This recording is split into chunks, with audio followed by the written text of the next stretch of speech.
नमस्ते दोस्तों, एक बार फिर से स्वागत है आपका। और मेरे साथ आज विशेष मेहमान हैं पवन भारद्वाज जी।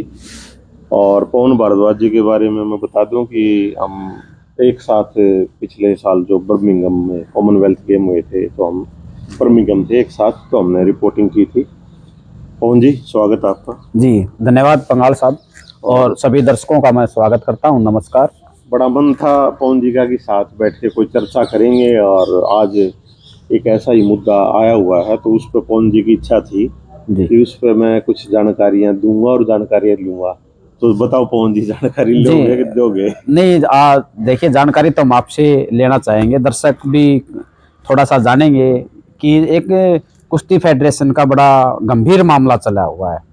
आज खेल मंत्रालय ने जो चुनाव हुए थे रेसलिंग फेडरेशन के, उसको जो बॉडी बनी थी उसको सस्पेंड भी किया है। तो मैं आपसे जानना चाहता हूं कि जो ये पूरा मामला चला हुआ है, इसको आप किस नजरिए से देखते हैं? खेल पे और खिलाड़ियों पे इसका क्या असर पड़ रहा है? जी पवन जी, बिल्कुल आपने सही पूछा। और अब ये दर्शक नहीं सोचेंगे ये पर्सन पूछा करता है, यही पर्सन का जवाब हाँ हाँ हाँ देगा हाँ है। हाँ हाँ। तो आज मैं दूसरी भूमिका क्योंकि में हूँ। मैं ये सब इसलिए मैंने पूछा है क्योंकि आप चाहे बॉक्सिंग हो चाहे कुश्ती हो, दो खेल विशेष तौर से आप बड़ी बारीकी से नजर रखते हैं। नहीं, ये तो खरबूजे को देख के खरबूजा रंग बदलता है। और मेरी जो खेल पत्रकारिता में आने की वजह थी, वो जब विजेंद्र सिंह बेनीवाल ने पहला ओलंपिक में मेडल दिलाया जी जी, उस 2008 टाइम में, आप उस टाइम मैं पत्रकारिता में आया था, तो स्वाभाविक अभी खेल जी पर ज्यादा फोकस था। भिवानी में था मैं ब्यूरो चीफ, तो भिवानी में पूरा इंटरनेशनल मीडिया है, तो उस वजह से खेलों की जानकारी जुटानी पड़ती थी, मजबूरी भी थी और खेलों में इंटरेस्ट भी था। ठीक बात है।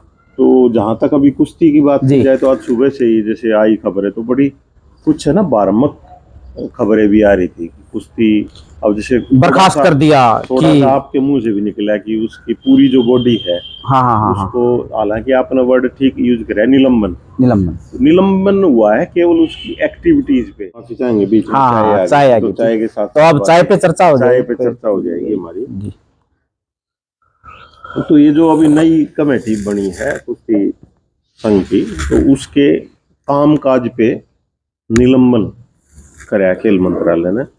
और उसकी वजह है, किसी ने तो मेरे को लगता नहीं पता करने की कोशिश की होगी जी। तो ये आपने मतलब ये टेक्निकल बात क्या थी जिससे निलंबित कर दिया गया? क्योंकि अभी तो जो बॉडी बनी थी फेडरेशन की, उसने तो अभी कामकाज भी शुरू नहीं किया था, उनके शायद पहली बैठक भी नहीं हुई होगी अभी। तो सब इस नजर से नहीं देखते पवन जी, जितनी बारीकी से आपने ये बात पूछी है जी, कि वो कुर्सी पे भी नहीं बैठे थे, जो पदाधिकारी थे सारे इकट्ठे भी नहीं हुए। और उन्होंने क्या किया कि 2 टूर्नामेंट की घोषणा करी थी, जिसमें एक उपाध्यक्ष और एक जनरल सेक्रेटरी वो नहीं थे। वो किसी कारणवश नहीं थे या उनको बुलाया नहीं गया, इस बात का तो मेरे को नहीं पता है, लेकिन वो नहीं थे, तो उस कोरम पूरा नहीं था। अच्छा, तो इस वजह से उसकी किसी ने कंप्लेंट की होगी कि इनकी जो नई बनी है कार्यकारिणी, कोरम पूरा नहीं है। तो पता नहीं, वो तो अब टेक्निकली बाद में पता लगेगा। लेकिन जो नए प्रधान बने सिंह वाराणसी से, उन्होंने बताया है कि हमारी कानूनी टीम इस पे काम कर रही है। अच्छा, और हम इसमें कानूनी राय लेंगे। क्योंकि हमारा इलेक्शन जो हुआ है वो बिल्कुल जो नियम उनके तहत हुआ है, ऑटोनोमस बॉडी और एक खेल संघ, कुश्ती की बात नहीं है।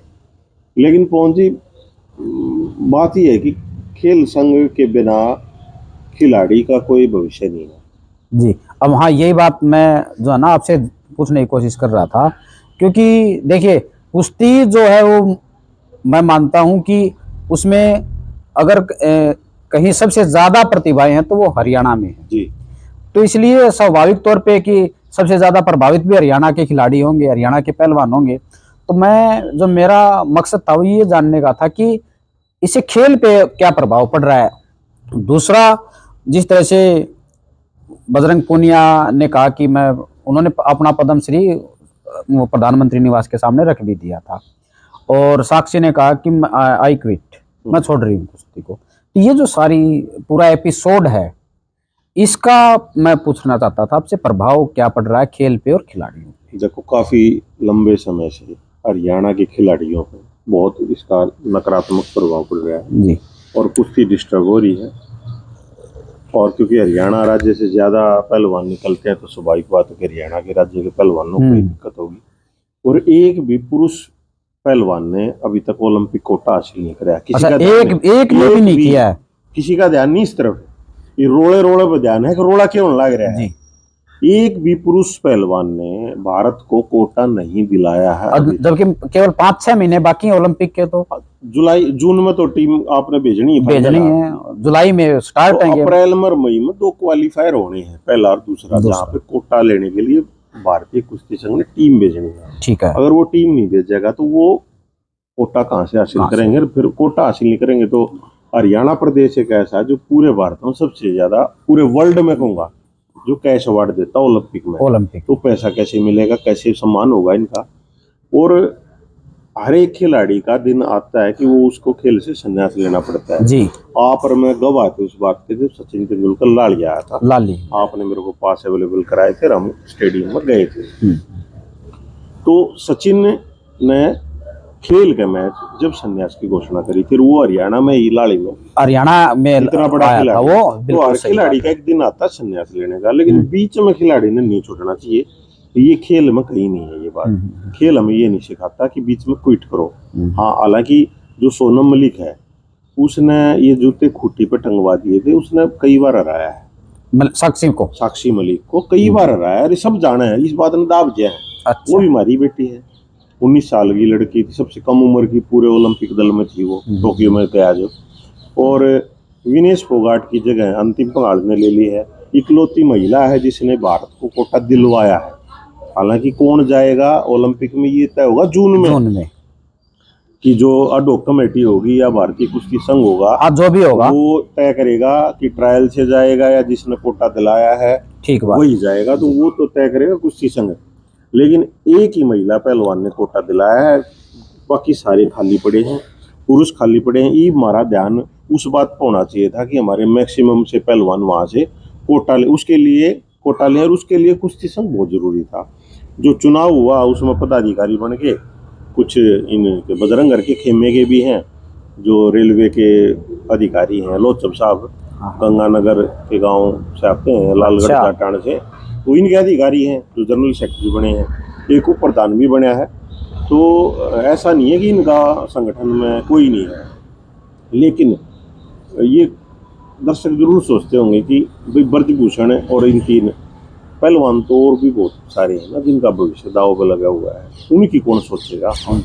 उनका रास्ता केवल खेल संघ से ही जा रहा है। तो आप पंगाल साहब, आप खेल विशेषज्ञ होने के साथ साथ एडवोकेट भी हो, तो फेडरेशन के पास अब कानूनी तौर पे क्या रास्ता है निलंबन के खिलाफ? हाँ देखो, वो उस लेटर अभी आया नहीं पब्लिक डोमेन में जी कि खेल मंत्रालय का क्या लेटर है। लेटर आएगा तो लेटर पढ़ के भी वो देखेंगे, और वो हमने मिल जाए तो हम भी देख सकते कि उसमें जो रीजन दिया होगा जरूर निलंबन का, उस को वो दे सकते हैं नहीं दे सकते जी। तो वो एक बार लेटर आ जाए तो अभी थोड़ी जल्दबाजी होगी उस पर कहना। अच्छा। और अगर वो गलत नियमों से किया होगा निलंबन तो कोर्ट में रुकेगा नहीं, एक दिन भी नहीं ठहर पाएगा वो। जी जी। तो आज जो है ना, पूरा जो अध्यक्ष थे कुश्ती फेडरेशन के और सांसद भी हैं ब्रजभूषण, उन्होंने कहा है कि मैं तो संन्यास ले चुका हूँ। लेकिन उनका कोई बैनर लगे थे कि दबदबा था, दबदबा रहेगा, कुछ इस टाइप के बैनर लगे। ये भी माना जा रहा है कि उसके चलते ये सब निलंबन की प्रक्रिया अपनाई गई है। ना, ऐसा कुछ नहीं है, उससे नहीं हो सकता निलंबन। इनकी जो इन्होंने टूर्नामेंट की घोषणा करी है उसमें इनका कोरम पूरा नहीं था। उस कोरम पूरा ना होने की वजह से इनका निलंबन हुआ। ब्रजभूषण का इससे कोई लेना देना नहीं है। अब ब्रजभूषण तो पहले कौन प्रधान था याद है किसी को? देश भूल गया है। अच्छा। हाँ, ये जो वर्तमान प्रधान है ना उससे काम चलेगा, पहले कौन था के था। तो ये भी है कि वो गोंडा में नेशनल चैंपियनशिप होनी थी, और साक्षी ने भी जैसा कि कहा कि उनके पास कुछ लड़कियों के फोन भी आए हैं कि वहाँ जाना है, चिंताएं हैं, स्वाभाविक है। तो क्या आप मानते हैं कि कुछ इस तरह की चीजें भी इसके पीछे कारण हो सकती हैं? ना, ऐसा नहीं है। वो तो नियम का हवाला मिलेगा कि वो कोरम पूरा था कि नहीं था। बाकी देश के अंदर कहीं कराए वो कुश्ती संघ अच्छी तरह दिखा है। अच्छा। और ऑटोनोमस बॉडी है एक खेल संघ। खेल मंत्रालय ने खेल संघों को छोड़ रखा है, पैसा खेल मंत्रालय देता है, फैसले चलेंगे खेल संघ के। खेल संघ अगर वो नियमों से बाहर है तो उसकी शिकायत हो सकती है। तो जो गोंडा में लंबे अरसे के बाद नेशनल चैंपियनशिप होनी थी, अब वो इसके चलते शायद प्रभावित भी होगी। नुकसान तो है जी, वो जूनियर का बच्चा है तो उसकी उम्र चली जाएगी, वो कैसे खेल पाओगा। वो तो जूनियर का चला गया, उसका सीनियर में का घना कंपटीशन है, तो वो जूनियर भी रहेगी, आगे सीनियर में भी। तो मैं ये चाहूंगा आप दर्शकों को ये बताएं कि इस वक्त हरियाणा में कुश्ती के जो हम छोड़ देते हैं जो कॉमनवेल्थ में जीत चुके हैं, बजरंग पूनिया भी जीत चुके हैं कॉमनवेल्थ में, ओलंपिक में, तो इनके अलावा आपको प्रतिभाएं ऐसी कौन कौन सी जिनके नाम आप दर्शकों तक पहुंचा सके? हर एक वेट में 4-4 है जी, जब तो इतना कंपटीशन है कि वर्ल्ड नंबर 1 2 3 4 5 6 सारे हरियाणा में। अच्छा अच्छा। उसी की वजह से अपना डिस्ट्रिक्ट वाला भी जो पहलवान है ना, वो वर्ल्ड नंबर 4 3 में होगा। अच्छा, तो हर एक वेट में 4-4 बालक हैं। और कुश्ती ये होगा कि कुश्ती है, बॉक्सिंग है, फिट जब टूर्नामेंट आता है ना, फिट कौन है, अच्छा, उसको भेजा जाता है, फिट से फिट को भेजा, फिट से फिट को। तो पता नहीं कौन सा बालक कड़ा लेके आया है। हालांकि इनका इतना एक्सपीरियंस है, ये अमेरिका भी ट्रेनिंग लेकर आए, तो ये भी ट्रायल अगर दे हुए हैं तो ये भी बाजी मार सकते, एक्सपीरियंस तो है। तो विनेश भी अच्छी पहलवान है, बजरंग भी है पहलवान, और साक्षी भी है। तो ये कुश्ती प्रेमियों को थोड़ा दुख हुआ कि साक्षी ने नहीं छोड़ना चाहिए, उसको खेलना चाहिए। नहीं, उन्होंने कहा है कि मैं फैसले पे पुनर्विचार। अच्छी बात है अगर वो फैसले पे, क्योंकि हमने तो वहाँ बर्मिंघम में भी देखा था, वो उसने बड़ा अच्छा गेम किया था और सारे पहलवान फाइनल तक उन्होंने, है ना, बजरंग सबसे मिले भी थे, हमने गवाह थे। तो इसमें कोई शक नहीं कि पहलवान, तो देखो हम तो ये चाहते हैं कि खिलाड़ियों के साथ न्याय हो, उन्हें अच्छी सुविधाएं मिले ताकि वो देश का, प्रदेश का नाम रोशन कर सके। हाँ, और अभी तक करते आए आगे भी, पर वो होगा खेल संघ के थ्रू, बिना खेल संघ के नहीं संभव। तो ये नहीं लगता कि कहीं इसमें मोनोपोली का कारण आपको नजर नहीं आता? नहीं, बिल्कुल कोई मोनोपोली अभी तक नहीं है। और नई कार्यकारिणी जो बनी है, लोचव साहब बहुत सीनियर अधिकारी, जनरल सेक्रेटरी है, देवेंद्र कादयान प्रधान बने हरियाणा से, उनको भी अच्छा अनुभव है, ऐसी बात नहीं है। तो संजय सिंह को सभी को साथ लेके काम करना पड़ेगा, अकेले संजय सिंह काम नहीं कर सकते। अच्छा। और संजय सिंह मैं बता दूं, पिछले 12 सालों से हर साल उनके जन्मदिन पर 10 लड़कियों को गोद लेते हैं। संजय सिंह कहाँ से हैं मूल रूप से? संजय वाराणसी से हैं और बिजनेसमैन हैं, और हर साल लेते हैं। उनका खर्चा वर्चा सारा सब कुछ वो देते हैं। तो ये काफी पर्दे के पीछे चीजें हैं जो संजय सिंह की ब्रजभूषण से जुड़ा होने के कारण हरियाणा का लोग सुनना नहीं चाहता। ठीक कि उनका क्या बैकग्राउंड है, किस तरह के आदमी है, क्या नेचर है। तो वो एक तो खिलाफ का माहौल हो गया ना, लेकिन काम तो भैया उन्हीं से ही चलेगा। वो आगे है, चुन का आए। ठीक। तो पंगाल साहब, आपने जानकारी दी, दर्शकों तक भी हमारी ये जानकारी पहुंची है डिजिटल प्लेटफॉर्म के माध्यम से, सोशल मीडिया से।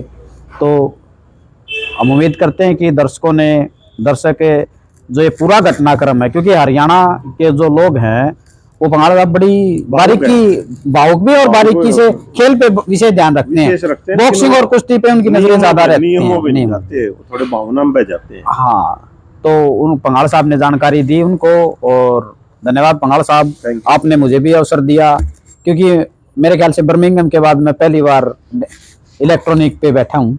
हाँ, तो आपने, धन्यवाद आपका। पेरिस ओलंपिक एक साथ, चलो, धन्यवाद आपका, थैंक यू, धन्यवाद।